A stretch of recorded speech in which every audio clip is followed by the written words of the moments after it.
Hi guys, hello, नमस्कार. सकाळी लवकर उठले, बाहेर येऊन बघितलं मम्मीचे कामं करत होती. नंतर तिनं स्वयंपाक केला, ड्युटीला गेली. मी माझा ब्रश करून घेतला, ती गेली की नंतर मग मी यूट्यूबला व्हिडिओ पाहिले होते पोह्याचे मुरकूल. मला ते आज करून बघावं, तर चांगले झाले तर मग नेक्स्ट टाईम परत करता येईल. आणि नंतर मग तुमच्यासोबत रेसिपी पण शेअर करते. मग उन्हामध्ये ठेवून दिले. नंतर चहा तोच खाल्ला.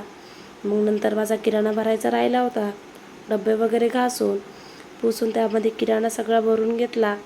नंतर भांडे वगैरे घासून घेतले, किचन वगैरे क्लीन करून घेतलं. दुपारच्या टायमाला खूप भूक लागली होती, मग मॅगी केली. नंतर मग टेरेसवर गेले, कपडे वगैरे काढून घेतले. मग नंतर मग मुरकुल पण चांगले मस्तपैकी उन्हामध्ये तडतडीत छान हे झाले होते. आणि मग नंतर खाली आले, तेल वगैरे गरम केलं आणि छान तळून घेतले. मला वाटलं नाही एवढे छान लागतील म्हणून, खरंच खूप मस्त झाले होते. आजच्यासाठी एवढंच. व्हिडिओ आवडल्यास सबस्क्राईब करा. भेटू उद्या. Bye bye.